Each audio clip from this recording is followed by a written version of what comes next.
He has a rematch clause in there too, though, but he wants to run the rematch back. Listen, that last fight really came down to ring rust and the fact that Andrew Tate's getting up there in years, but the biggest factor, the man hasn't stepped into combat in forever, plus he just got out of prison. He gave me his respect. I like the way he handled the whole thing. He was very like upper class. He was like, Chase is the better guy. Oh shit, my fault, man. He was like, Chase is the better guy tonight. Like, he's bigger, he's younger, but he has a rematch clause in there too, though, but he wants to run the rematch back. So you want to? Yeah, we gotta fight again this year. How much you get paid? Huh? Not a lot. I'm supposed to get $3 million, but I didn't get that. I ain't got paid nothing yet. They scammed you? Bro, the whole thing made $100 million. Over. So what the fuck did you get? Bro, I just got into it with the promoter like 10 minutes ago on the phone because I asked him a question. I sent him a screenshot. I was like, did you guys actually make $100 million? I mentioned he should definitely push for that rematch to fix his reputation after what happened out there. And wouldn't you know it, Chase is now confirming there's actually a rematch clause in place, and Andrew Tate has already said yes.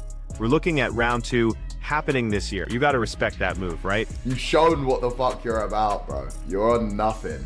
You're on absolutely piss all. And you didn't like me dissing you online, so you unfollowed me on Twitter, bro.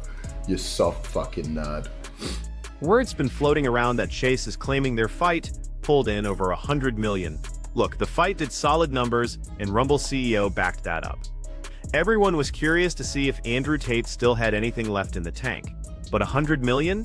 That's stretching it. You'd need 1 million people buying pay-per-view at $100 each, and it wasn't even priced that high.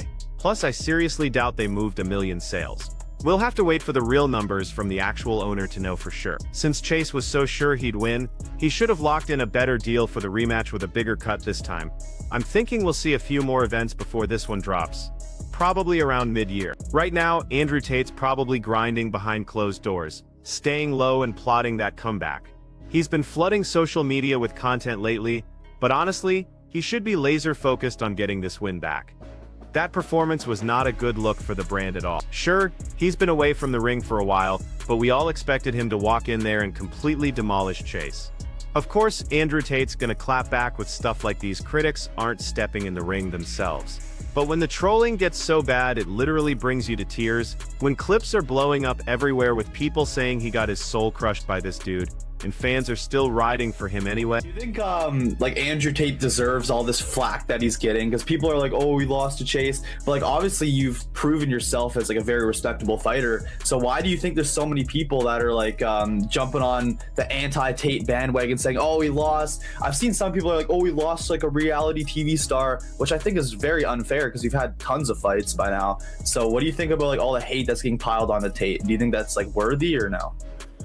No, I think it's very unfair, and I would tell those people like it comes from uneducation. If any of those guys think that they can get in the ring, like they know where my gym's at, they could pull for sparring and find out firsthand. You know, I don't duck anybody. I don't think of myself as this ultra famous person that would be too proud to do a sparring match with, you know, some guy running his mouth on Twitter. You know, I say all the time they made the wrong person famous because I'm the first one to be in the ring with them. And I would say, yeah, they could call me a reality star. That's just a side job for me. You know what I mean? I was an athlete since I was born. Chase has been playing it both ways, sometimes showing respect, other times straight up mocking Andrew Tate before and after the fight. There's definitely some mutual respect brewing, but Chase is absolutely still rubbing salt in that wound. Oh, full changes to the team, too many cheerleaders. Way too many cheerleaders, man. He has to separate himself from that. He's around people that can't really tell him what to do. That coach he's had for years, get rid of him. The pad work is not boxing specific. It's tired. It's the same rhythm. He's had that coach for what, 20 years? And they still do that same rhythmatic pad work. You're seeing like, yeah, it's terrible, man. It's not the one. Get a proper team around him. And yeah, that's what he needs to do. And just go disappear for 3 months, fight someone, then fight Chase again. Because it wasn't like it wasn't a really one-sided fight like that. And I think Chase had many holes in that fight. And he can't possibly beat Chase if he knows the basics. If he takes another L, then that's just how it goes. But there's definitely a real chance he walks in there and flatlines Chase this time around. Shake off that ring, rust properly, and get a legitimate team together like we talked about before. he was doing way too much training with his boys. We saw those clips Tate posted on social media of that setup, so what needs to change going forward? I played sports my whole life, and I went on a couple reality shows for being an athlete and being competitive. And, that's what separates me from all these other influencers is like, I am a legitimate boxer. I go and fight on other promotions in between my Misfits fights. I already have, a couple fights that, I'm lining up right now, some of them for WBC title shots. And, I think that people can say what they want about the Miss Swing and me going on these dating shows, but at the end of the day, it's like I'm in Mexico fighting, I'm in Colombia fighting, I'm in Misfits fighting, I'm on the biggest platform, and I pull the most amount of views. I'm a chaos, I'm a heel. Yeah. And I'm a legitimate boxer. I have a full team, nutritionist, strength and conditioning. I do more than these boxers, and people try to classify it and separate it as, oh, well, you're not a boxer because boxing's not the only thing you do. Like, no, I am a boxer and I do a lot of other shit too. Here's the thing. Andrew Tate set up shop in Dubai, and most of these friends were already competing on smaller platforms over there. Other shows were running, they all trained as a group. But when you're talking about millions on the line and millions watching, you absolutely have to bring in a real boxing coach and a dedicated team. You have to treat this like the serious business it is. Maybe he really did sleep on Chase DeMoor, who was preparing the proper way. Chase seems to believe nobody should be clowning Andrew Tate at all, since he's shown real improvement as a boxer. Takes his time, not charging in. Oh, he dropped him, standing 8 count coming.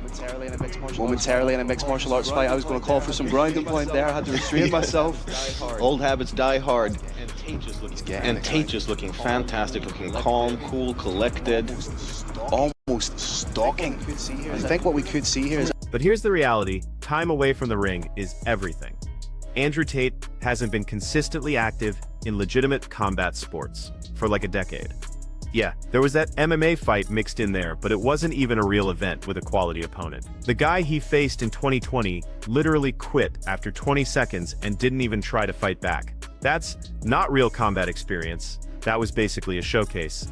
And it's the only thing he's done during that entire 10-year gap. Andrew, will you do the rematch with Chase? I think it's disrespectful for me to sit here after only fighting him 20 minutes ago, so we're talking about rematches. It's his win, it's his day. We can talk about rematches later. For now, Chase is the champion. He beat me fair and square, and I think we should go.